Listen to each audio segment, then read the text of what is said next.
What was interesting and fascinating for me is the take that Dustin Lance Black had from a writer's perspective on J. Edgar Hoover's life. Because I knew about J. Edgar Hoover. There was a project very early on that I was involved with where I looked into his past and his history and sort of understood, I suppose, who he was on a very peripheral level. But he dug very deep in this screenplay. He made me understand his motivations for the first time, who he was on a personal level, the idea of sacrifice and what it is to be of service to your country and sacrifice any personal relationship, any family life for the service and the good of your country. And that is a pretty hard thing for me to wrap my head around, and most of us as actors try to understand this concept. What is it to say, you know what, I'm almost joining a priesthood here, and the FBI is my church.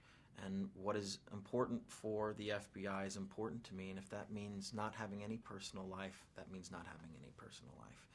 And understanding the motivations of his mother and how she was this strange stage mom in a way in the world of politics. She wanted her son to be rise to great glory and fame in the world of politics, and he lived with her until he was 40 years old.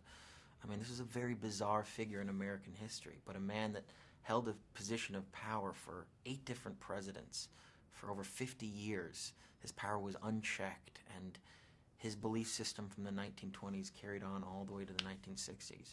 It's a fascinating portrait of how absolute power corrupts absolutely, and how if there aren't great checks and balances in our political systems, things can go awry, because he did some very detestable things towards the end of his life.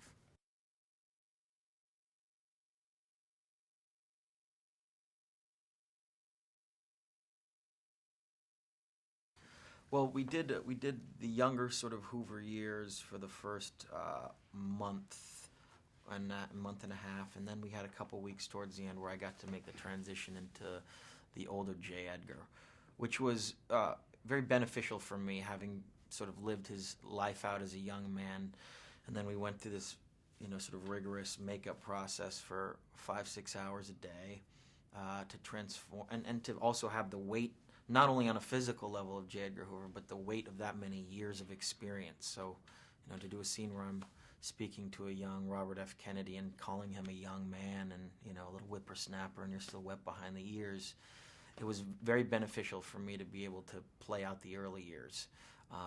But it was very claustrophobic towards the end, You almost have to slow your heart rate down and slow your movements down and change who you are on a physical level. I can't say I enjoyed it. It was incredibly challenging, and like I said, I wanted to tear this makeup off every single day and sort of break through. But it was incredibly important to show that transition in J. Edgar Hoover, to see what he became, this political dinosaur that just held on to his political beliefs for way too long.